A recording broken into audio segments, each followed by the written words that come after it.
Well, welcome back once again.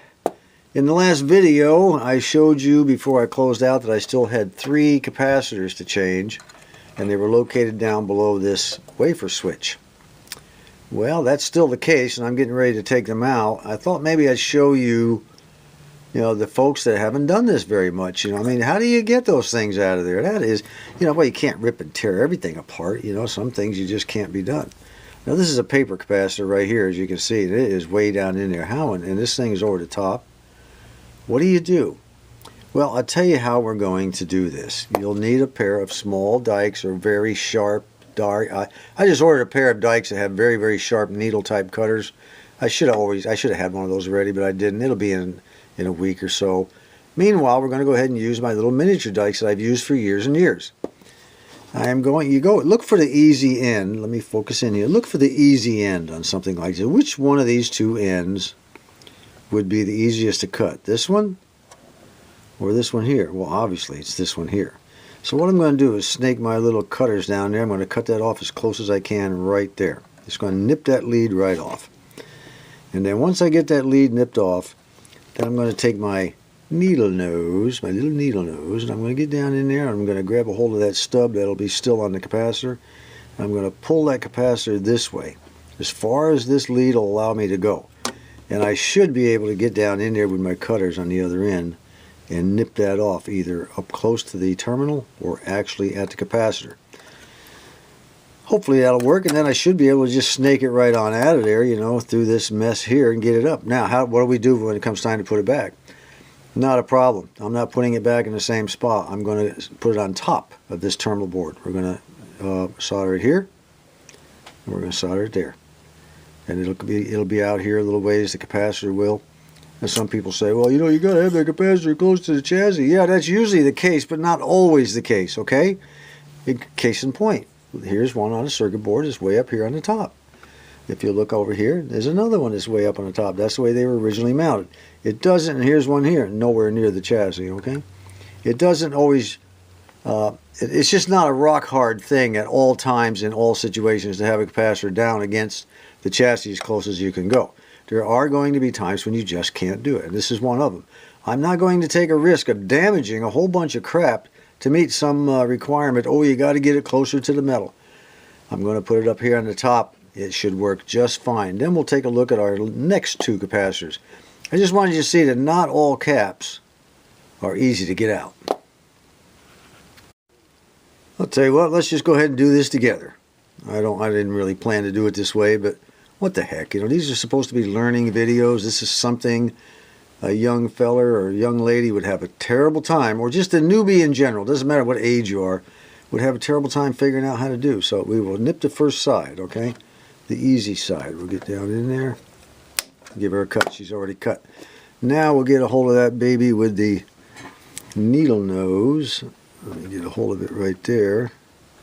No telling how far I'll be able to drag this thing, if at all. But we're going to drag it a little ways.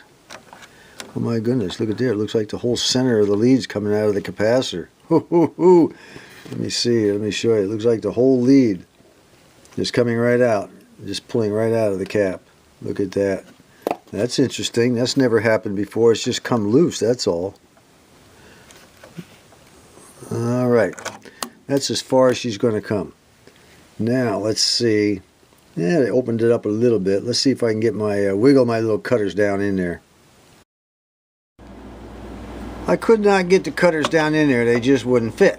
So, I switched to a smaller pair of needle nose that have a sharper point on them than the other ones I had. It's always nice to have 2 pair of needle nose. I even have a pair of needle nose that are this long right here. You see how long these are. Unfortunately, there's no teeth in the middle, and they do a lot of slipping. So what we're going to do, I'll get this back where I had it. I'm going to put it back. I snaked it down in there, and I got it back on that lead on the other end. There we go. Okay, it's back on that lead. I'm going to clamp it tight, and I'm going to start wiggling this thing back and forth. Just keep going back and forth until she finally pops off. And that way you don't do a whole lot of damage, okay? Okay, she's working. There it goes. She just popped off, okay? Now, let's go ahead and get this thing out of here. Now we can go ahead and use our extra long ones, even though they don't have any teeth. See, they should be able to get down in there and grab that baby.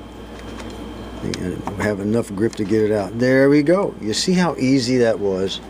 Not a problem. You can work those things back and forth, those leads, until they pop off. And now we'll just go ahead and put the next one up right where we got the other, only on top, right where we got it off. Then we'll go to the next two. It turns out that capacitor is a 0.001, and I think it's rated at 400 volts or something. No, 200 volts, okay? Now look at the difference in size between the old and the new. You know, that opens up a new possibility. We probably will be able to get this thing down next to the chassis after all, but we'll just have to do it on this side of the circuit board instead of that side. And I'm kind of glad, because that pink one down there has to come out next. And then the last one has to be this pink one over here. So that'll give us the necessary room to do that, because this pink one comes around and runs over this way on that black thing right there, that black length of insulation. Piece of cake there. I mean, we can get down there and snip that anywhere. And the other side of that pink one comes up here, right there. So, piece of cake cutting that one out. I haven't really skull-brained this one over here too much, but I think it's about the same. So let's go ahead and see if we can snake this one, our new one, down in there next to the chassis, below all this crap here, to where we can solder it to this terminal and that terminal. I now have it positioned, and what I'm going to do is just solder this end and that end. Then after they're soldered, I can push it a little bit closer to that terminal board, and it'll be out of our way. By the way, Scott Johnson, your little alcohol thing is working fine now. It just took a little more time to get things pumped up there. Once I got the alcohol pumped up, it was no problem. Now we'll go ahead and get this clean. I decided, you know, why not, if we're going to clean one of these terminals, why not just clean them all on this entire terminal board? No sense in stopping halfway. Get it all done. It's always good to solder on nice clean terminals with nice clean solder. Let me solder it up, let me push it out of the way, and then we'll see what we can do about the next one. Now look, once we got this bigger one out of the way that was down in there, the last, or this one pink one on this side, will be a whole lot easier to get to. We had to clear the way, you know, make way. Let me see what we got here. We have the pink one is connected to this wire right here. As you can see, the pink one down there moving. Let me get a little closer here. There we go. Okay. See that pink? That's one. And the other lead comes through and it connects. This is the other side of it right here, this black one. So what we're going to do, you can see it moving. Okay, so what we're going to do is we're going to snip. We'll go ahead and snip this one. Oh, probably as far down as I can get it. No, I think no, we'll go down as far. We want as much of that lead left over as we can get. So I'll go down as far as I can, down in this area somewhere, and give that thing a snip down in there. And we'll do the same thing with the other end. We'll try to get as close to the end of the capacitor as possible, and then slip that baby out of there. Alright, that one's been clipped off, so we'll let that hang right there. Now, don't try to force your cutters, you know, down in here, trying to get to that lead. How am I going to get down in there? I got to make way and all that stuff. Don't worry about it. I put a little heat shrink, by the way, on this yellow one we just replaced. Get down there with your tweezers and pull the capacitor out as far as you can. Try to get yourself, see, we got a big old space right here. We can use that if we can get that lead over there. So we're going to pull that capacitor out as far as we can.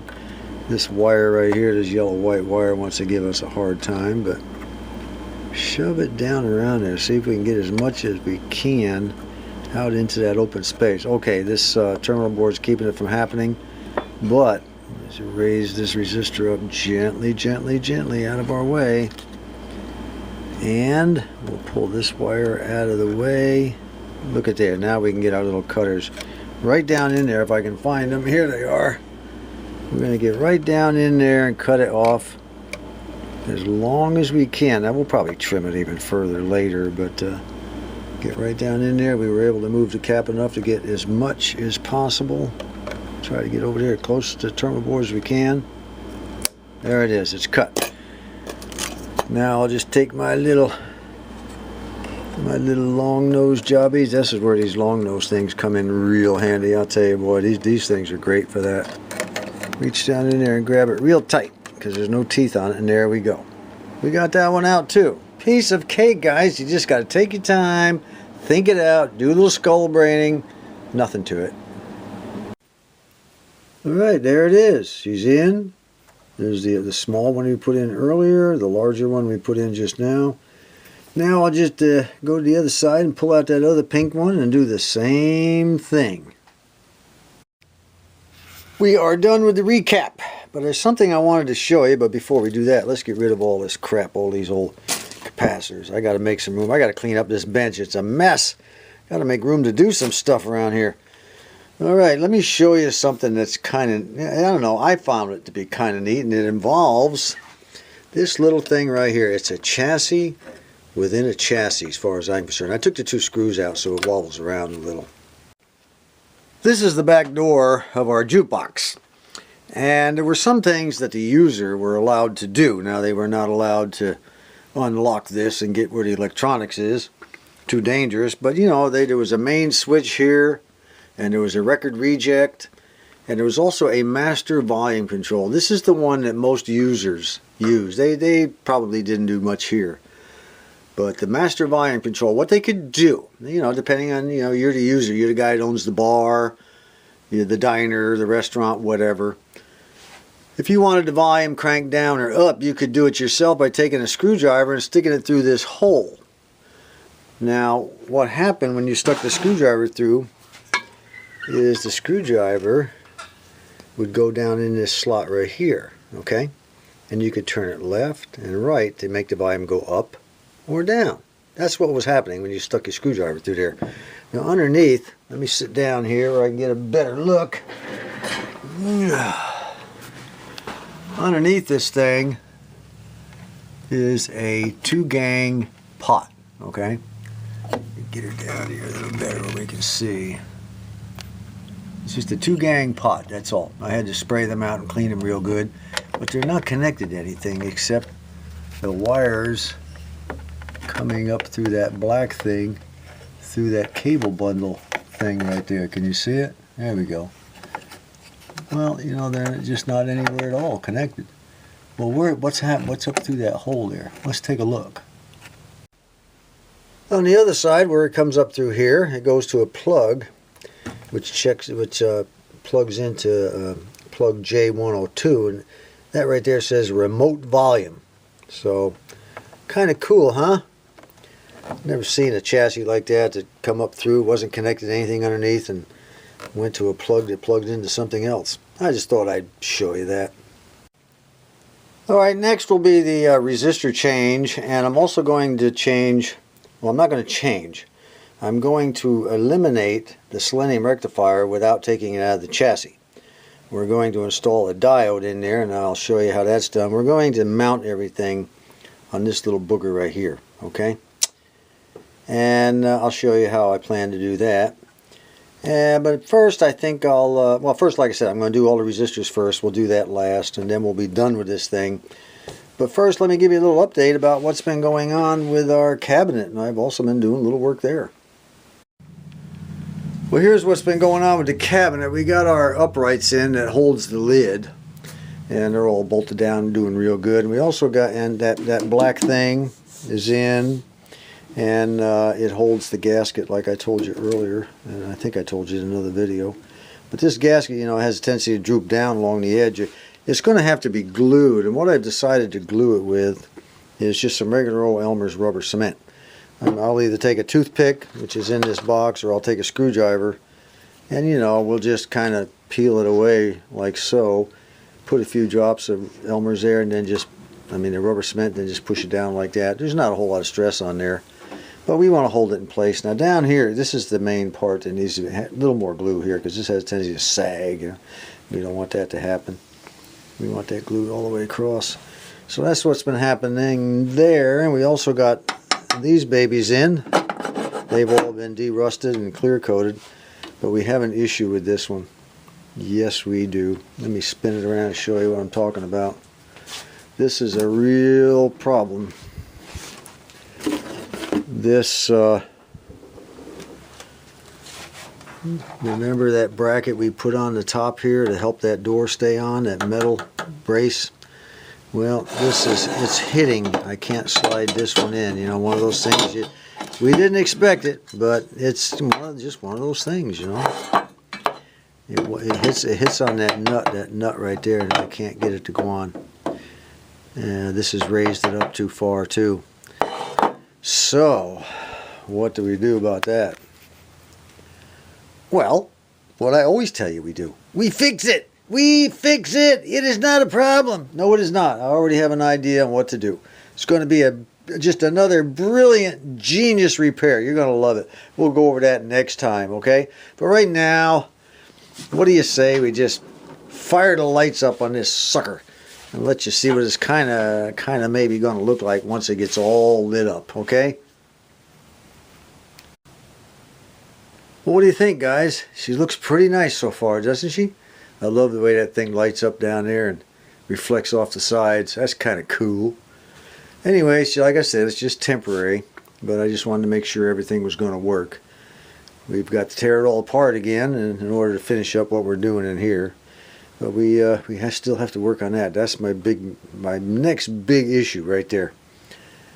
All right, this will be it until after the holidays are over, until after the first of the year. I'm going to spend quite a bit of time figuring out all the little, you know, kinks and everything. And when I come back, we'll have a lot of this all taken care of. Different things put in. And we should be working next time a couple of little things on the amplifier I still want to show you. We'll do that next time, and then it'll be quick and easy, and then we'll just plunge right on in to working on the tour mat. The tour mat is the next chassis.